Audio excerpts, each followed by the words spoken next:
A nossa microbiota intestinal é formada por milhões de bactérias. É importante manter uma microbiota saudável porque cumpre funções essenciais para o nosso organismo e ajuda o nosso sistema imunitário. Foi demonstrado que tomar probióticos específicos ajuda a manter o bom estado da microbiota intestinal e, portanto, a nossa saúde. É importante ter em conta que nem todos os probióticos são iguais. Os benefícios destes são específicos da estirpe.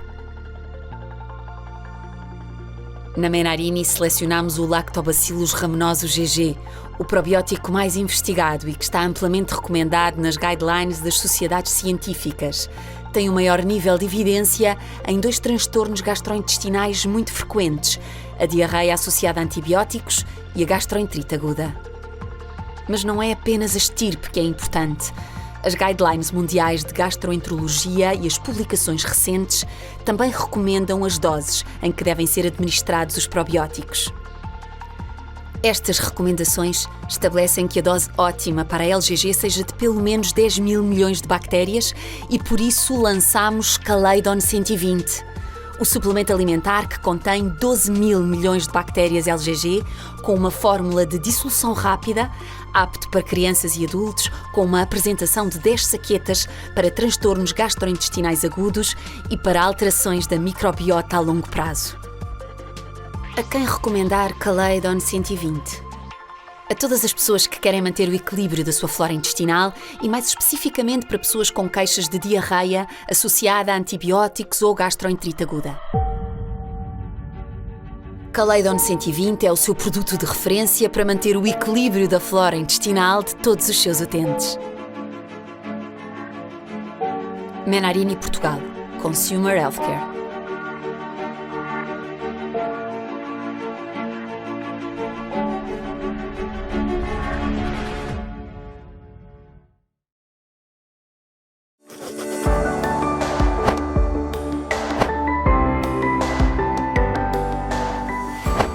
Bem-vindo ou bem-vinda a esta sessão do terceiro Congresso Nacional de Medicina Integrativa. Eu estou muito feliz por estar aqui e quero, antes de mais, endereçar os meus parabéns à doutora Ana Moreira, presidente da Sociedade Portuguesa de Medicina Integrativa, responsável pela organização deste congresso, não só pelo trabalho incrível que tem feito na organização deste congresso, mas na área da medicina integrativa e da saúde integrativa em Portugal e no mundo. E depois quero, claro, agradecer-lhe o convite que me fez para estar aqui, o qual aceitei com muito prazer, porque sinto que também posso dar aqui o meu contributo para que esta área cresça e para que todos nós tenhamos mais resultados naquilo que fazemos e tenhamos um melhor estilo de vida, que é o tema este ano. Aquilo que eu vou trazer hoje vem da minha área. Eu sou licenciado e mestre em Psicologia, atual aluno de doutoramento. Tenho também uma pós-graduação em Medicina Tradicional Chinesa, porque quis perceber qual era a ligação, então, do corpo e da mente e como podem reparar, já aqui estamos a falar de medicina integrativa. Estas práticas mais antigas de medicina já tinham mais esta ideia da integração. E depois, a minha experiência no terreno, que é aquilo que eu penso que trago também de muito valor. Trabalho já há 10 anos no campo, desde consultas no ambiente clínico até o ambiente empresarial e formativo, portanto de formação com diversos grupos. Isto deu uma oportunidade de conhecer já milhares de pessoas, dezenas de milhares de pessoas e trabalhar diretamente com centenas no contexto clínico e por isso ver muitos casos e mais do que isso começar a associar aquilo que eu fui aprendendo com outros grandes mestres, mas também aquilo que eu ia vendo na prática. E tudo isto, como é que se ligava com aquilo que a ciência mostra? Portanto, eu hoje não vou aqui partilhar uma série de estudos científicos, pela simples razão de que isso poderia ser lido sem eu estar aqui. Aquilo que eu quero fazer é juntar alguma base científica àquilo que eu acho que posso trazer de diferente, que é a minha experiência e que mais ninguém tem igual à minha, como ninguém tem igual à sua que me está aqui a ver. E portanto eu quero trazer essa experiência para aqui, juntando, claro, com a evidência científica em vários campos. E então, o tema de hoje que eu vou trazer vai ser, então, vou já projetar aqui os slides, os 3 pilares da felicidade no estilo de vida. Ora, antes de mais, alguns podem estar a pensar, os 3 pilares da felicidade, então, mas isto é um conceito abstrato, como é que há pilares para isto? Aquilo que eu me apercebi ao trabalhar com muita gente e aquilo que colegas meus se aperceberam, com quem eu trabalho diretamente, particularmente Simone Volpi, meu amigo e colega muito próximo, começámos a reparar que as pessoas que diziam e relatavam ser felizes tinham uma série de traços em comum, uma espécie de caminho que ficava marcado por essas pessoas. Enquanto que as pessoas que não eram felizes, que relatavam não ser felizes, e aliás vinham ter connosco a dizer: não sou feliz, não estou bem na minha vida. Essas pessoas não tinham, ou faltavam-lhes, estas estruturas, ou esta estrutura, que eu quero vir passar-vos hoje, estes 3 pilares. E então, o roteiro desta apresentação, muito simplesmente, vai começar por algo que eu chamo a grande confusão. Vou-vos falar aqui de alguns princípios que estão na nossa cultura e que nos confundiram. Depois, os 3 pilares da felicidade, e então depois detalho cada um dos 3 pilares da felicidade. É esse o nosso roteiro para hoje, nesta meia hora a 40 minutos que vamos estar aqui juntos. Espero que isto seja interessante. Pegue num chá, num copo de água, num café e vamos aqui passar um momento juntos para explorar algo que vem da minha experiência e que eu acho que pode fazer a diferença na sua vida e na vida das pessoas com quem interajo todos os dias. Ora, antes de mais, eu gosto muito de perceber a origem das palavras, porque isso permite-me saber do que é que eu estou a falar. Estilo de vida. Antes de mais, o que é estilo? Estilo originalmente vem do grego e falamos de um objeto chamado stylos, que é este objeto que podem ver aqui, que tem uma ponta mais afiada e na outra ponta é uma espátula. Ora, este objeto servia para fazer gravações em cera, por exemplo, e então, claro que a parte pontiaguda servia para fazer as tais gravações e depois a espátula servia para apagar ou para dar algum detalhe mais artístico à nossa gravação. E aquilo que é engraçado é que depois de muita gente usar esta ferramenta, começou-se a dar o nome de estilo aos diferentes tipos de gravações que as pessoas faziam. Portanto, há diferente comunicação, aquilo que faziam diferente de cada pessoa.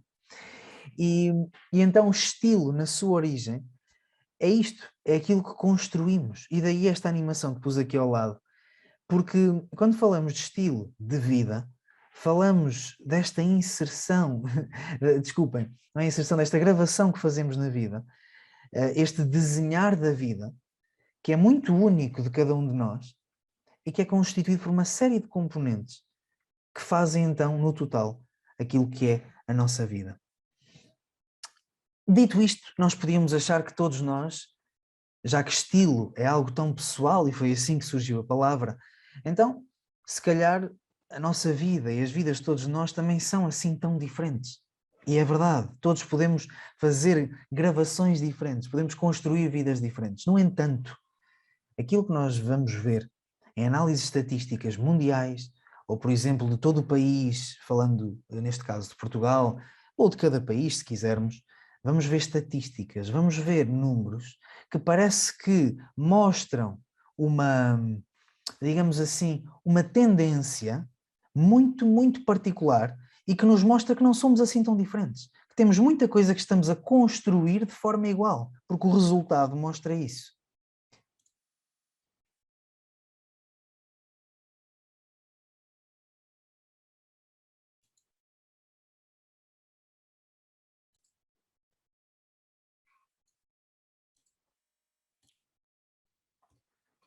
E então vejamos alguns destes números que eu quero trazer para vocês e que estão, claro, dentro do tema que eu estou aqui a trazer-vos.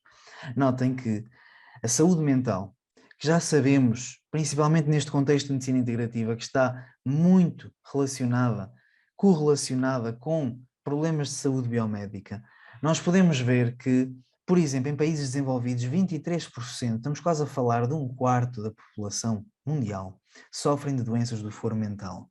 Depois podemos ver, por exemplo, que 5 das 10 principais causas de incapacidade e dependência psicossocial são doenças neuropsiquiátricas, ou seja, a origem são doenças neuropsiquiátricas, uma das quais, notem a prevalência, a depressão, que está a crescer. Isto são dados que têm alguns anos, que eu não quis agora pôr dados mais recentes porque penso que não vão dar os números certos por causa do Covid.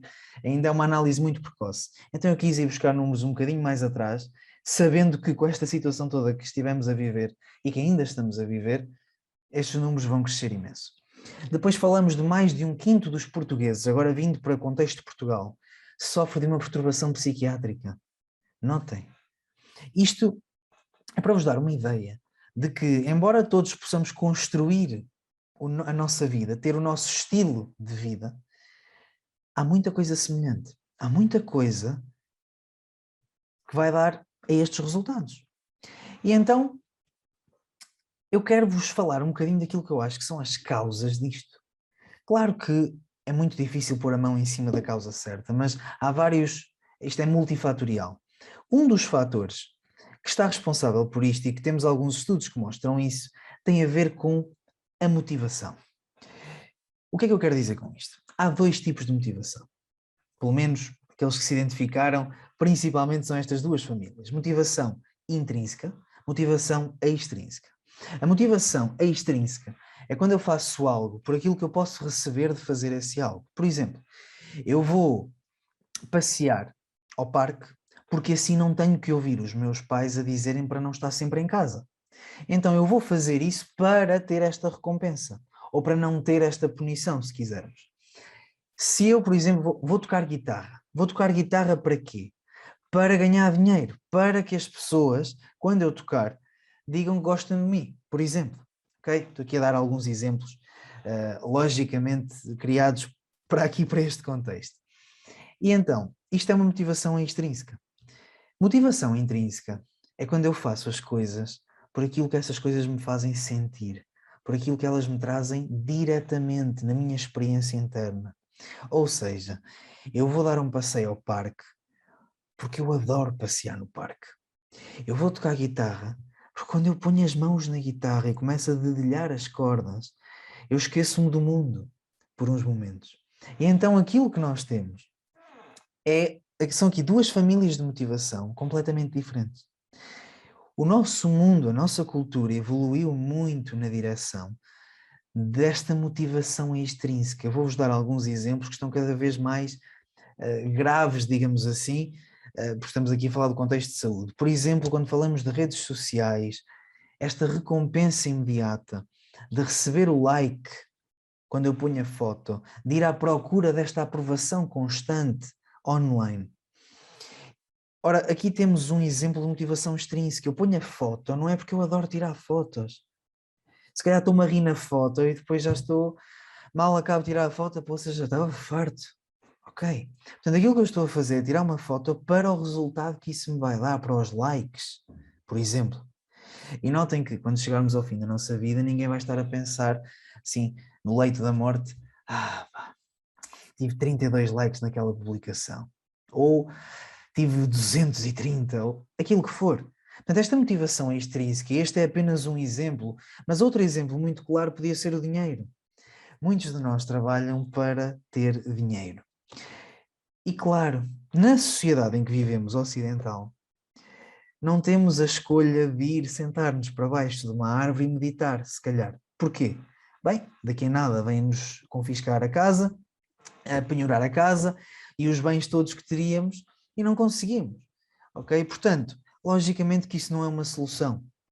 No entanto, esta corrida que começamos a aprender desde novos pelo dinheiro, mas por aquilo que está associado também ao dinheiro ou ao sucesso, que é os carros, o dinheiro, a experiência, as sapatilhas, aquela roupa, aquela câmara fotográfica, aquele telemóvel, todo este movimento que está a crescer e que agora está em números alarmantes, é um movimento que nos leva a um tipo de experiências que eu já vos vou aqui referir e que vão ver refletidas nestas estatísticas que vêm aqui.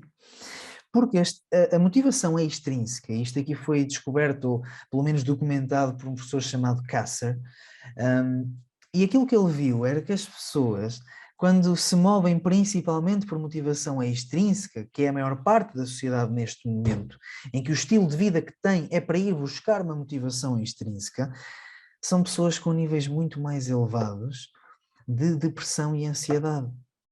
Enquanto que pessoas que se movem principalmente pela motivação intrínseca são pessoas com um nível de ansiedade e depressão muito mais baixos em comparação com os outros. Portanto, temos já algumas estatísticas que nos mostram isto. E, portanto, quando vemos estes números a crescer, podemos saber também que tem a ver com a nossa cultura, com a educação que estamos a dar aos nossos filhos e com a educação que deixamos que se perpetue em nós. E essa educação é a educação desta cultura do resultado, cultura da motivação extrínseca, de ir buscar aquelas coisas. E então, nós queremos dinheiro, sim senhor, mas já temos estudos científicos que nos mostram, e agora vou até tirar aqui os slides só para me verem um bocadinho. Há estudos científicos que nos mostram que a relação da felicidade com o dinheiro é uma relação que faz uma curva. Então, essa curva começa, aumenta e depois volta a cair. Quando o dinheiro aumenta. O que é que isto quer dizer? Que sim, é verdade, o dinheiro quando aumenta, a nossa felicidade tende a aumentar. No entanto, chega a um ponto em que, a partir de um certo valor, a felicidade já não aumenta mais da mesma maneira. Estagna e depois desce. Desce para pessoas com muito dinheiro. Agora, isto como é lógico, é uma estatística, não estamos a falar de toda a gente. Mas estamos a falar de uma tendência global que nós podemos ver. O que é que isto quer dizer? Dinheiro traz felicidade. Não propriamente. Sim, até um certo ponto. Até que ponto? Até ao ponto de satisfazer as nossas necessidades básicas, nossas necessidades fundamentais. A partir de um certo ponto, que é depois desse, já não faz por aí além pela nossa felicidade. Engraçado. Depois disto, há 3 coisas que podem aumentar a nossa felicidade e com mais dinheiro. O dinheiro serve então para 3 coisas depois de um certo ponto para aumentar a nossa felicidade. A primeira é para termos experiências, viajar, ter conversas com pessoas, conhecer pessoas novas, ir ao cinema, aquilo que for que tenha a ver com experiências. Portanto, o dinheiro serve para isso e isso contribui para a nossa felicidade. Depois temos digamos, outro uso do dinheiro que nos dá a felicidade, que é pormos alguém a fazer aquilo que não gostamos de fazer. Tu não gostas de lavar a louça, não gostas de aspirar a tua casa. E então, com mais dinheiro, tens a possibilidade de dar esse dinheiro a alguém e tu não tens que fazer esse trabalho. Ou seja, não tens as emoções negativas relacionadas com esse trabalho e por isso tens uma qualidade de vida melhor, maior felicidade. A terceira coisa que nos traz felicidade com o dinheiro é contribuir, dar. Receber não traz nem de perto nem de longe a mesma satisfação do que dar e a ciência mostra isso, claramente. E, portanto, isto para nos dizer o quê? Esta motivação extrínseca é para quê? Como é que foi construída? Como é que surgiu? E aqui não quero entrar numa discussão filosófica, simplesmente quero dizer que está instalada e que quando surgiu não teve como ideal a nossa felicidade. Agora, atenção, a nossa espécie foi sempre criando formas de sobreviver melhor. E sem dúvida que muitas das coisas que são criadas e que estão relacionadas com ter mais dinheiro para as podermos aceder, para podermos aceder a elas, melhoram a nossa sobrevivência. Mas como eu vos disse, a partir de um certo nível em que essas coisas estão satisfeitas, o dinheiro já não faz nada por aí além. No entanto, continuamos com aquela fome de querer mais e mais e mais. É normal existir. Agora vou voltar a partilhar os meus slides para vos mostrar então, no desenvolvimento pessoal, no trabalho psicológico com as pessoas, nós temos 2 caminhos, 2 campos que eu me fui apercebendo que quando trabalhava num às vezes esquecia o outro, que são estes, que é o coaching, por exemplo, a área do coaching que está em crescimento, não é? É uma área que trabalha muitos resultados. Vamos trabalhar os resultados de uma pessoa. Então vamos ajudar uma pessoa a ter mais resultados. Que é isto, é a motivação extrínseca. Portanto, as pessoas vêm ter connosco para as ajudarmos a atingir mais.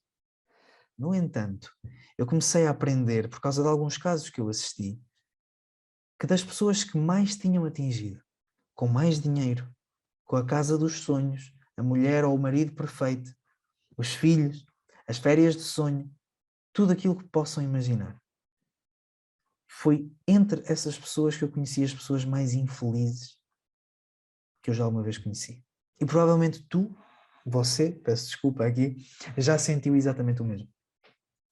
Já sentiu que existe realmente várias pessoas na sua vida que têm mais dinheiro, mas que nem por isso são mais felizes. Aliás, pessoas com muito dinheiro que são miseráveis. E temos vários casos disso no mundo, e alguns casos famosos.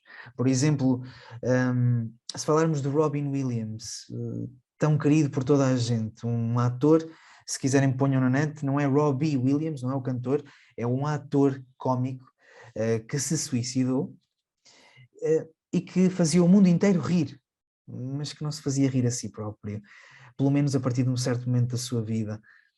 Foi um caso triste para todos, porque nós adorávamos essa pessoa, para quem acompanhou o seu crescimento, ou muita gente gostava muito dessa pessoa, tinha muitos resultados.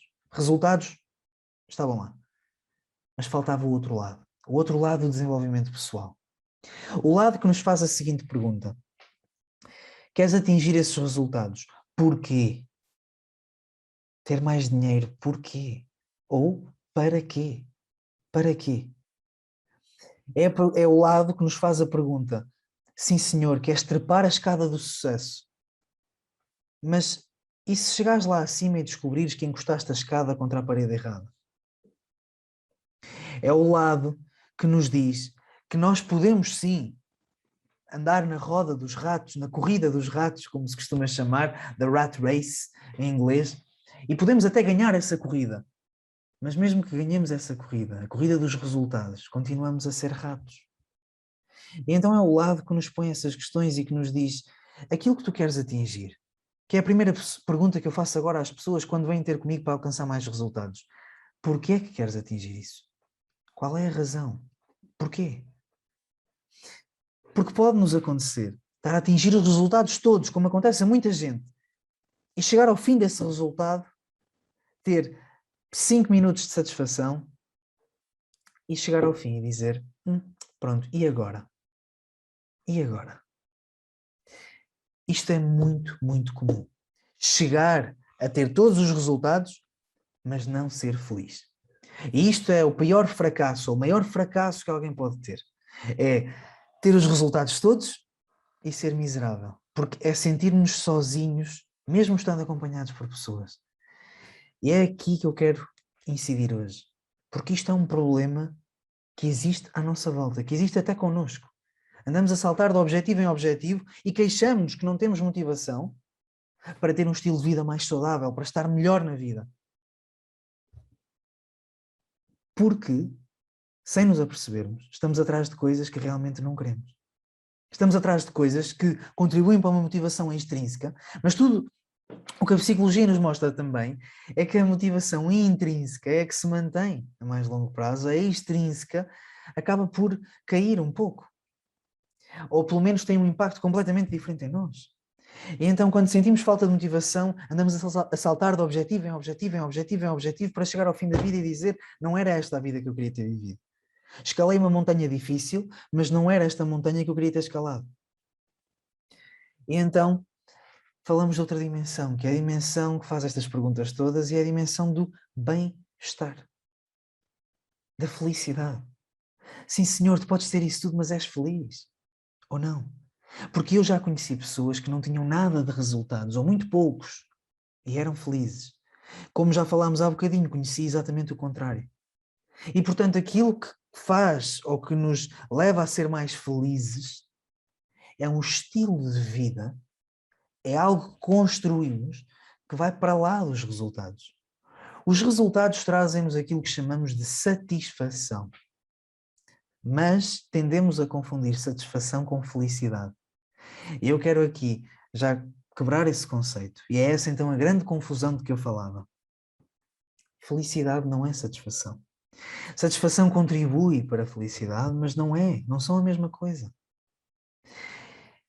Antes de continuar este discurso, satisfação versus felicidade, e vos dar alguns exemplos práticos, eu quero dizer assim que é, reparem, então, cada um pode construir a sua vida, estilo de vida, portanto, constrói a sua vida, faz este estilo, mas estamos a chegar mais ou menos aos mesmos resultados. Porquê? Porque temos ideias cá dentro que nos fazem andar atrás de resultados, uma motivação extrínseca e que não é a mentalidade que nos leva aos melhores resultados em termos de bem-estar. E então, aquilo, como eu já disse antes, existe uma estrutura por trás deste bem-estar que paradoxalmente leva a mais resultados ainda do que aqueles que geralmente as pessoas estão habituadas a atingir. E é uma estrutura que está por trás de um estilo de vida feliz. E notem, antes de pensarem, felicidade está bem, felicidade e qualidade de vida e a percepção de felicidade são dos maiores preditores de saúde. Portanto, muita atenção a isto. São os maiores preditores de saúde. Portanto, uma pessoa feliz é muito mais difícil estar doente. Ou pelo menos tem um sistema imunitário que funciona melhor. Portanto, sabemos como é que o sistema imunitário, portanto, não é o meu tema aqui hoje, mas tem um contributo enorme para o sistema imunitário. Porque uma pessoa cheia de resultados, ou que anda atrás de resultados, anda com níveis de stress geralmente altos. E sabemos que o stress, o cortisol, é dos principais inibidores do funcionamento do sistema imunitário. É aquilo que dão aos pacientes quando se faz um transplante de órgãos para o corpo não reagir. Vamos continuar. Então, ok, a estrutura que geralmente as pessoas fazem livremente parece que não funciona porque chegamos aqui, porque não é livremente, porque temos as ideias que vêm da nossa cultura. Mas então, o que é que pode ser uma alternativa? Então aqui trago os 3 pilares da felicidade. Estes 3 pilares surgiram como? Surgiram através da experiência minha, do meu colega Simone Volpi. Criámos este método em Itália em conjunto e, claro, vem da análise também de muitos outros autores que estudaram a mesma área e que chegaram a conclusões parecidas com outros nomes, ou pelo menos a uma parte destes pilares. Nós chegamos a estes e penso que seja um resumo. Eu já dei algumas voltas, estou muito aberto a incrementar este modelo no futuro e a alterá-lo. Até agora explica muito bem e quando trabalho com pessoas ajuda-me a dar o input às pessoas que as ajuda realmente a ter um estilo de vida mais feliz, mais saudável, a todos os aspectos.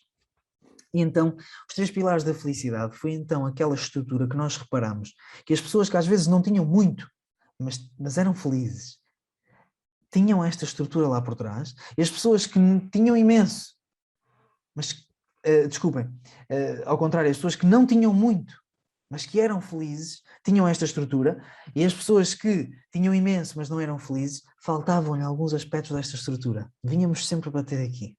Sempre. E por isso mesmo, este modelo surgiu. Eu vou aqui falar um bocadinho mais do propósito e depois do equilíbrio e da liberdade. O propósito, para nós, não é a mesma coisa que, neste modelo, não é a mesma coisa que... Vamos lá ver, não tem que ser Madre Teresa de Calcutá ou Gandhi, ou não tem que ser um propósito deste tipo. As pessoas às vezes perdem-se à procura disto. Um propósito é uma manifestação das tuas características naturais. Eu ponho naturais entre aspas porque sabemos que nos primeiros anos de vida há muita influência externa, mas é uma expressão de características que nós temos. E tem a ver com fazer aquilo que nos apaixona, aquilo que quando fazemos o tempo passa mais depressa, aquilo que fazemos sem esforço para fazer. Aquelas atividades que quando fazemos parece que o tempo flui, ou temos uma curiosidade aumentada por essa área e não conseguimos parar de procurar as respostas a isso. Esse é um propósito. O propósito é quando pomos isso que nós somos, que agora precisaríamos de uma discussão filosófica e científica para chegar às respostas. A ciência chega ali a um ponto em que não consegue acompanhar mais, mas para dizer o que é que nós somos, mas no fundo é aquilo que nos define enquanto pessoas, que nos distingue uns dos outros e que está cá já quase desde o princípio. Portanto, isto são características que nós geralmente conseguimos ver nos primeiros anos de vida, até aos 7 anos. Depois a sociedade entra o processo de, portanto, contacto com pares e pertence a grupos, etc. E acabamos por ver um bocadinho menos à medida que a idade aumenta. Mas se formos lá para trás vemos isto. E algumas pessoas mantiveram contacto com isto e ainda as vemos hoje a usar e a relatar estas experiências de flow, de adoro fazer isto, eu perco-me no tempo. E isto é um propósito. Aquilo que nós chamamos de propósito. Voltando à discussão anterior de satisfação versus felicidade, para dizer-te que não é a mesma coisa, imagina que tu és um jogador de futebol e não gostas de jogar futebol. Jogador ou jogadora. Não gostas muito, mas vais fazer isso porque é motivação extrínseca. pela fama, pelo que te disse a tua família, pelo dinheiro, aquilo que for. Jogas um jogo e perdes. Sentes-te satisfeito ou insatisfeito? Satisfeita ou insatisfeita? Mais provavelmente insatisfeita, normal. Não ganhaste, perdeste. Muito bem. Jogas outro jogo, perdes outra vez. E depois, a seguir, outro jogo, perdes outra vez. Portanto, já passaram 3 perdas. Na semana seguinte à terceira perda, vais treinar com a mesma motivação que começaste no início, quando escolheste esta carreira, quando escolheste este caminho? Quando falo na terceira, podíamos falar da sétima. A resposta é que, mais provavelmente, não. Começas a perder motivação, começa a descer, começas a sentir que, pronto, que não vale a pena treinar tanto, também não dá para ganhar, se calhar fiz a escolha errada, escolhi o percurso errado, aquilo que for e pronto. Agora vou-te fazer outra pergunta. Temos um Cristiano Ronaldo. Vamos supor que ele perde o mesmo número de jogos. O que é que acontece no treino seguinte? Aquilo que mais provavelmente acontece, e sabemos que acontece porque já vimos isso acontecer, é que no treino seguinte ele vem ainda com mais força, ainda com mais motivação. Ele vai treinar ainda mais para que aquilo não se volte a repetir. E vamos fazer uma pergunta. O Cristiano Ronaldo é feliz a jogar futebol? É. Ele próprio já o disse. Ele gosta. É aquilo que ele faz. E depois, claro, tem uma disciplina desumana por trás. De qualquer das maneiras, ele gosta. Vem de uma curiosidade, de uma paixão que ele tinha. Ele já jogava antes sequer de saber que ia ganhar dinheiro com isso. Portanto, existe essa motivação e por muitos maus resultados que tivesse, e pensemos neste caso, pensemos, por exemplo, em Michael Jordan, ok? Que quando começou a treinar para ir para uma universidade, ele foi expulso de uma equipa, não foi expulso, mas não foi aceito numa equipa de basquete, porque não tinha qualidade para a idade dele. Ele treinou o verão todo. Portanto, ele falhou até acertar. E foi um dos maiores jogadores de basquete de todos os tempos. E, portanto, notem aqui a felicidade, que aqui entendemos como quê? É a minha vontade de fazer as coisas, é eu sentir que quero fazer isto, é o meu prazer a fazer um certo tipo de atividades, a expressão de características que eu tenho, que outra pessoa não tem. Portanto, esta ideia de que todos podemos fazer tudo, eu não a compro. Porque acho que não fomos feitos para fazer tudo. Portanto, nós temos características. Eu não posso ser jogador de basquete. E não seria, podia ter muita disciplina, nunca seria tão bom como o Michael Jordan. Porquê? Não é uma questão de crença, é uma questão de eu não tenho altura. Já os jogadores de basquete mais pequenos, está bem. Um em quantos? E esse um não foi tão bom como outros maiores que ele. Portanto, há aqui características. Portanto, o propósito é tu usares as características que tu tens a teu favor. Usares e expressares, fazeres aquilo que gostas, aquilo que te vem naturalmente. Claro que precisa de trabalho, e às vezes com trabalho descobrimos um bocadinho mais do propósito. Olha, eu tenho jeito para isto, eu até gosto de fazer isto. Mas são já inclinações que nós vamos tendo. Então, satisfação é algo que nós sentimos quando atingimos uma determinada meta. Mas o Cristiano Ronaldo também tem insatisfação quando perde. Só que a insatisfação numa pessoa que é feliz a fazer o que faz leva a um maior trabalho ou a um outro empenho, ou pelo menos não leva a uma desistência. Agora, claro, tu dizes-me, está bem, ele perde jogos todos da carreira. Está bem, obviamente que não vai ficar feliz. E obviamente que chega a um ponto em que diz, bem, se calhar não tenho jeito para isto. Normal. Mas enquanto que se calhar demora muito mais tempo a isso acontecer e se esforça muito mais, esse trabalho que vem dessa felicidade vai levar aos resultados que falávamos antes muito mais facilmente do que os resultados levam à felicidade. Porque tu podes trabalhar a vida toda e ser o melhor numa área, podes, com disciplina, mas nunca vais ser tão bom quanto outra pessoa com talento e paixão e o propósito esteja alinhado aí, que trabalhe o mesmo que tu. Só que o que acontece muitas vezes é que as pessoas com talento desperdiçam, porque não têm a disciplina para o acompanhar. E então tu podes ser o melhor nessa área, só com disciplina, mas não vais ser feliz. Eu já encontrei tantas dessas pessoas, e eu acho que tu também, que chegam ao meio da vida e mudam de profissão, dizem eu não sou feliz a fazer aquilo que eu faço, eu não gosto. Eu vim para aqui porque os meus pais queriam que eu seguisse, porque o meu pai já era advogado, então eu também sou advogado. Portanto, é um dos pilares da felicidade. Outro pilar da felicidade, claro que aqui não temos tempo para entrar em profundidade neles, como é que se descobre, etc. Isso aí, como é lógico, é o meu trabalho noutro sítio, mas eu queria te apresentar este conceito, para tu perceberes como é que isto pode impactar o teu estilo de vida, porque nota, vai impactar a maneira como tu constróis a tua vida. Se tu já souberes à partida, não vou trabalhar tanto para resultados, porque sim, vou primeiro encontrar um propósito, vou encontrar aquilo que eu gosto, aquilo que eu quero exprimir, e depois vou fazer um trabalho sobre isto para ter resultados. Não quero chegar a um ponto da minha vida em que tenho os resultados todos e me sinto infeliz, porque isso é a pior sensação que existe. Equilíbrio é o segundo pilar. Quando nos focamos num propósito, quando estamos tão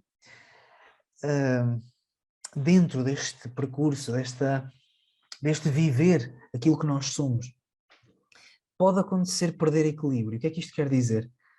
Dedico-me tanto ao meu trabalho, porque geralmente um propósito pode estar associado a este trabalho, ou aquilo que transformamos no nosso trabalho para sermos mais felizes. Então dedico-me tanto a isto, que nesse percurso perdi relação com amigos que eu gostava muito. Perdi tempo livre para descansar, para recuperar, para ter ideias fora da caixa, para encontrar outras paixões. Então o que é que acontece? Muitas vezes na vivência de um propósito, perdemos o equilíbrio. Já para não falar das pessoas que nem sequer estão a viver de propósito, mas por causa de estarem atrás de resultados numa área, perdem equilíbrio nas outras todas. Por causa de ser um empresário de grande sucesso, perdeu a oportunidade de ter uma boa relação com a família, de ter os amigos ou de mantê-los e desenvolveu grandes amizades.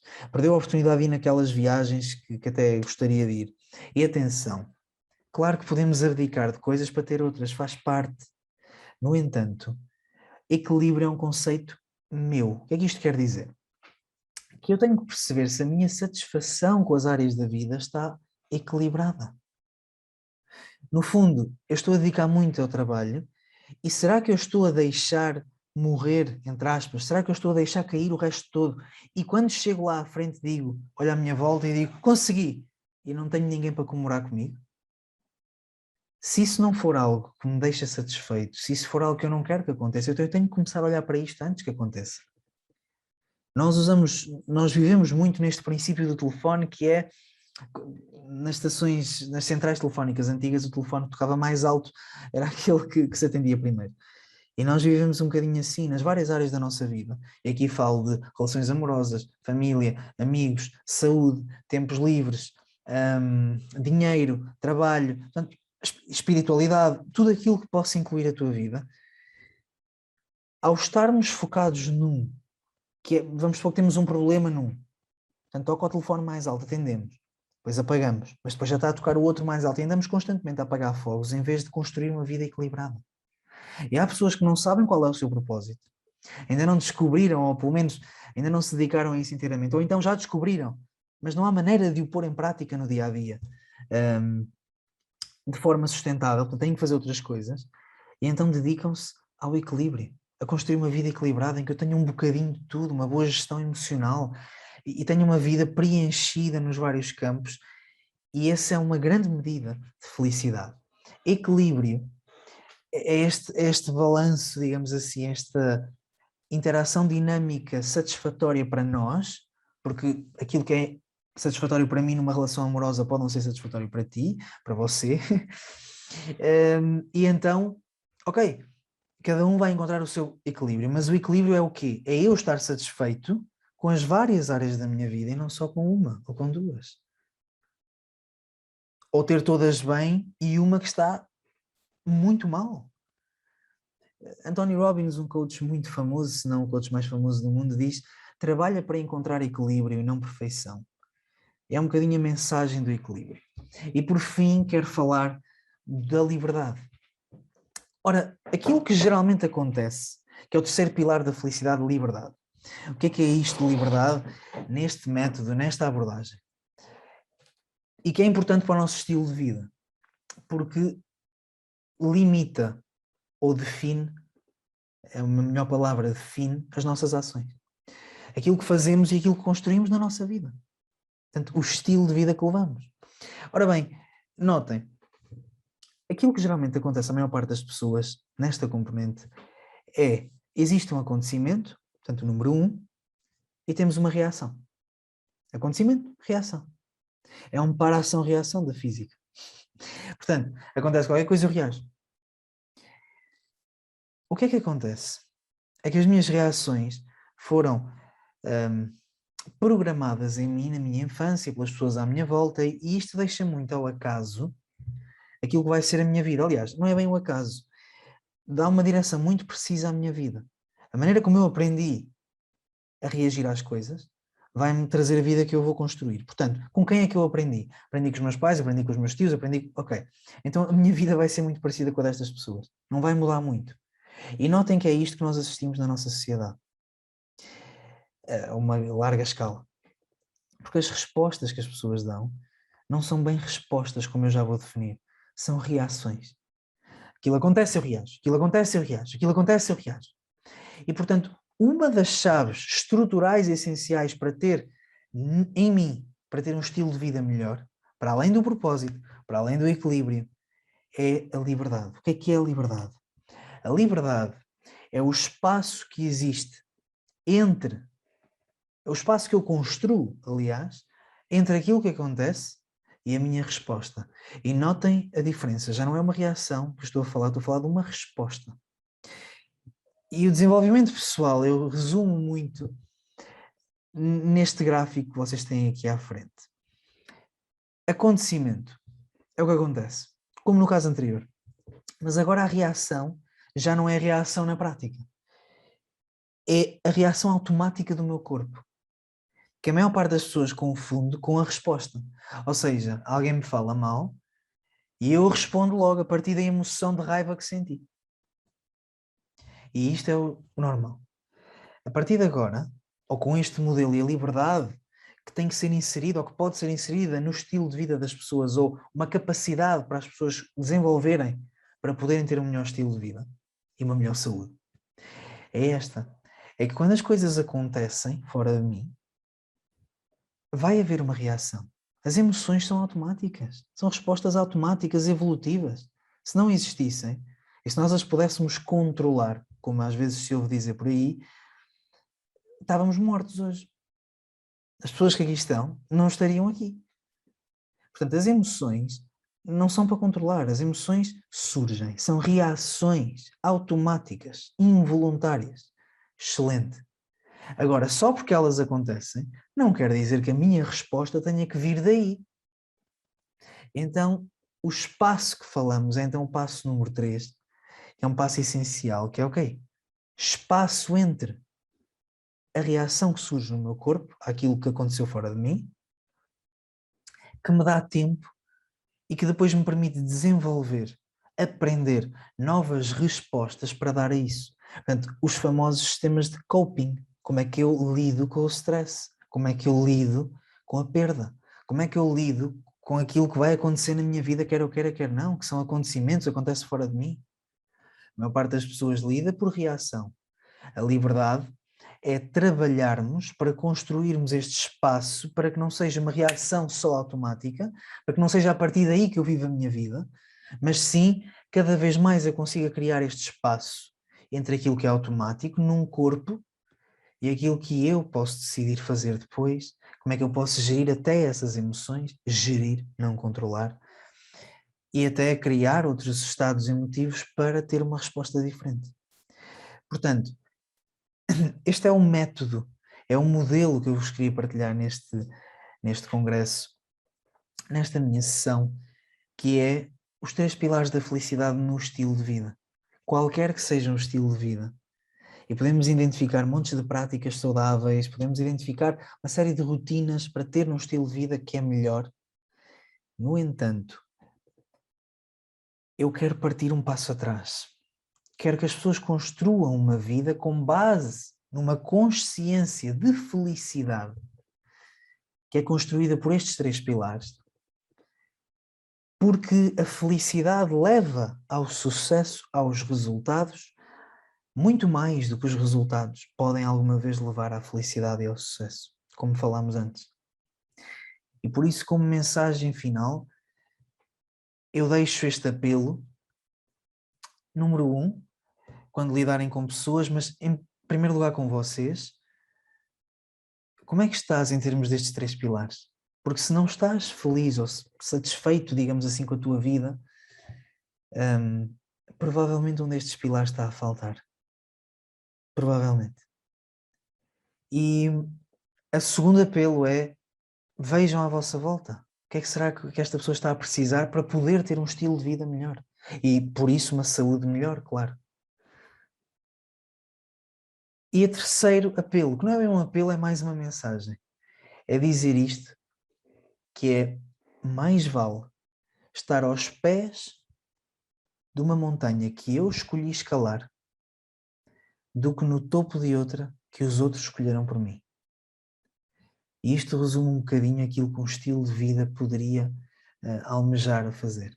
Um estilo de vida que me permita, desde a base, escalar a minha montanha, escolher a minha montanha para escalar e não ir para o topo da dos outros. Que é que acontece a muita gente que chega lá acima e diz: não era esta vista que eu queria aquela.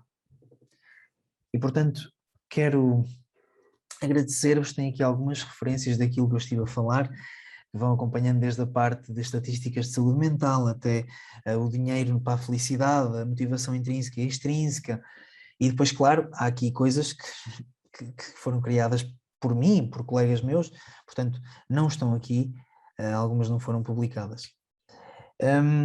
Este sou eu, tenho os slides aqui da apresentação. Aquilo que eu vos queria dizer aqui é que no Instagram, que é um método para entrar em contato comigo facilmente, tem aqui, sou @drmendo, portanto o meu último nome, e depois o site onde me podem encontrar, que é o meu projeto, é o yourmentalgym.com, que é um projeto, uma missão que eu tenho de transmitir estas ferramentas e muitas mais, claro, para que as pessoas possam desenvolver um estilo de vida mais saudável e ser mais felizes, principalmente, e depois, por consequência e tudo mais saudáveis. Muito obrigado. Agora, isto é uma aula gravada, portanto, não há aqui, não consigo responder a questões. Qualquer questão, escrevam seja para o e-mail do yourmentalgym.com, que encontrarão lá, que é o suporte@yourmentalgym.com, ou então diretamente para mim, na minha página do Instagram, @drmendo, onde eu também publico alguns conteúdos deste tipo e outros, e estarei disponível para responder às vossas questões lá. Mais uma vez, muito obrigado à doutora Ana Moreira, presidente da Sociedade Portuguesa de Medicina Integrativa, pelo convite. Foi um grande gosto para mim estar aqui. Espero que a informação que eu passei possa fazer a diferença na sua vida e na vida das pessoas com quem trabalha e com quem convive.